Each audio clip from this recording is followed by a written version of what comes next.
Friday night you and your boys went out to eat. C'est iconique, voilà. Une chanson qui commence comme ça, c'est trop bien.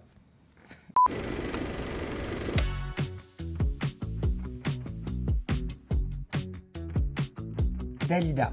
Dalida, je suis fan depuis que je suis tout petit. Ma tante au Maroc avait une boutique de prêt-à-porter pour femmes. Au fond de la boutique, il y avait une télé où ma tante mettait du coup le best-of des clips de Dalida en boucle toute la journée.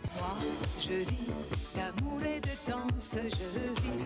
Et ses cheveux, son allure, tout ce qu'elle émanait, ça m'a vraiment plu et je pense qu'elle m'inspire jusqu'à aujourd'hui. Je pense que je suis obligée de mentionner Jean-Paul Gaultier qui a été un vrai soutien. Quand il est venu avec Madonna à l'Eurovision, il avait son petit pins Bilal Hassani. Mais je peux pas oublier de mentionner Loïc Prigent, qui a été un peu mon premier petit doigt de pied dans la piscine qu'est la mode. Et quand on se faisait des restos avant, qui me parlait, j'étais là, ben voilà, je prends tout, j'absorbe toutes les informations qu'il me balance parce que j'ai beaucoup appris grâce à lui.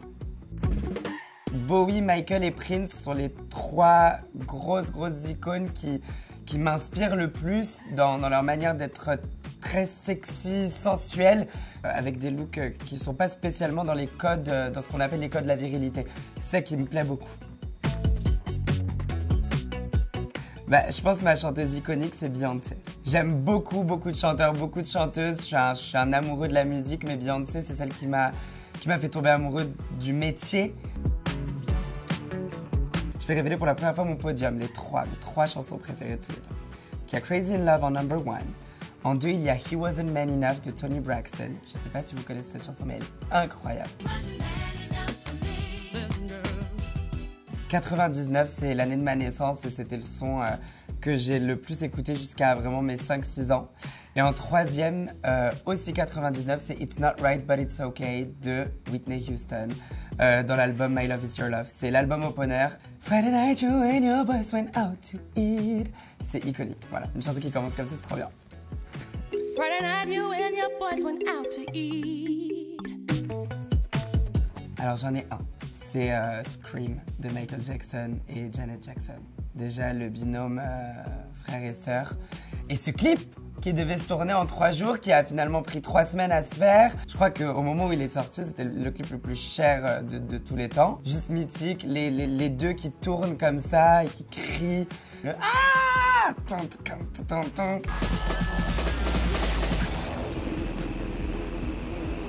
Ah, c'est génial. J'aime trop. Bad de Michael Jackson. Je trouve que je le mentionne beaucoup, mais cette pochette en particulier me fascine.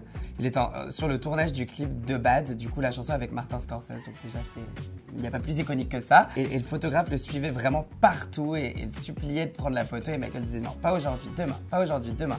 Et au bout de 3 jours de tournage, il a réussi vraiment à le choper 5-10 minutes. Ils ont fait clac, clac, clac, clac, clac, clac, clac. La photo était là.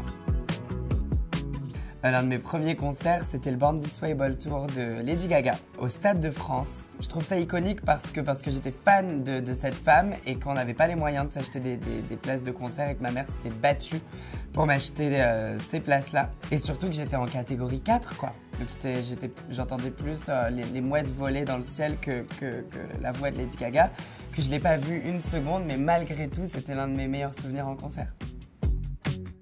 J'en ai plusieurs. Mulholland Drive. David Lynch, que j'adore, parce que j'aime ne pas tout comprendre. J'aime avoir l'impression d'avoir compris quelque chose que les autres n'ont pas compris. Ça flatte mon ego. Le Silence des agneaux, parce que pour moi, il n'y a pas un meilleur film. Et Thelma et Louise, parce que ces deux femmes sont ma mère. La guerre des roses, avec Michael Douglas et Kathleen Turner, et c'est une histoire d'amour d'un couple qui s'entretue. Et ma mère m'a montré ce film à un moment très rigolo de notre vie. On était vraiment tous les trois, elle, moi et mon frère. Et elle nous montrait ce film et on riait parce que ça nous rappelait des souvenirs réels, mais c'était amené de manière vraiment loufoque. Je rêve de lui la nuit, beaucoup trop, c'est Brad Pitt. Je rêvais d'être Jennifer, après je rêvais d'être Angelina. Et je l'ai aimé dans Thelma et Louise tout jeune, je l'ai aimé dans Fight Club, je l'ai aimé dans Once Upon a Time in Hollywood. J'ai aimé sa contribution en tant que producteur. Si vous allez fouiller un petit peu ce que Brad Pitt a produit, c'est vraiment très cool. Et ça a l'air d'être un mec trop bien. Voilà. Je pense que je vais faire un album qui va s'appeler Brad Pitt. Je vais juste faire son éloge pendant 55 minutes. Ah ah, c'est le Rihanna. Le December issue de Rihanna où il y avait les trois couves, particulièrement celle où elle a le béret. Timeless. Madonna, Blonde Ambition Tour, Jean-Paul Gaultier, Express Yourself, Opening Scene. Quand elle enlève la veste et qu'elle révèle ses seins coniques, la féminité virile, voilà. Je trouve ça trop stylé. J'ai beaucoup aimé Zendaya au Met Gala en Jeanne d'Arc. J'ai beaucoup aimé, je mentionne encore le Met, mais Solange en Iris Van Herpen quand elle avait cette sorte de petit soleil derrière la tête. Elle avait cette robe un petit peu noire, mystique, on ne comprenait pas trop la matière. Je vais dire les cheveux en général. Je pense aux films un peu d'espions, je pense à Nikita. Je pense à Salt, je pense à toutes ces meufs qui sont des espionnes et qui du coup changent de chevelure pendant le film pour se cacher. J'adore l'idée de mettre une perruque pour devenir quelqu'un. Et l'autre accessoire, c'est les talons. J'ai découvert les talons de la plus belle des manières avec Louboutin. Tous les jours avec ma paire. Rien du tout. Voilà, comme disait Marilyn. Je trouve ça beau le corps nu, je commence à l'aimer de plus en plus. Là où avant, la nudité c'était quelque chose qui me terrifiait et que j'utilisais les fringues pour cacher mon corps. Maintenant que j'aime le corps nu, j'aime encore plus m'habiller. Lady Gaga en 2011 pour Mugler qui vient avec sa cigarette, les deux énormes queues de cheval, chanter en exclusivité Government Hooker.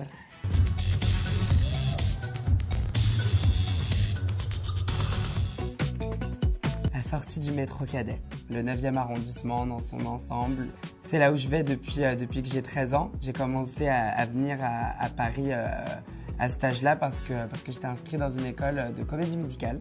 J'habitais dans le 95 et j'ai découvert mes premières amies qui s'appelle Nemo, à qui je fais plein de gros bisous, qui m'a montré un petit peu son quartier, les endroits qu'il connaissait. Et donc le métro Cadet, c'était là où je descendais, c'était là que ma vie commençait. Ma maman, c'est mon icône absolue. Pourquoi?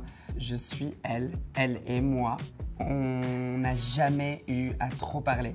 Je remercie tous les jours le ciel de m'avoir donné une maman comme ça, une maman à l'écoute, une maman qui m'a appris à parler, une maman qui m'a appris l'éloquence, qui m'a appris le sens critique, qui m'a appris à forger une opinion, qui a toujours été derrière moi mais qui m'a jamais trop poussé. Il y a un truc très intelligent dans notre relation qui me fascine trop et je l'aime plus que tout au monde. Merci beaucoup Vogue, n'oubliez pas de vous abonner à la chaîne YouTube, d'activer la cloche de notification pour recevoir une notif à chaque fois qu'une vidéo iconique sort. Je vous fais plein de gros bisous. Ciao.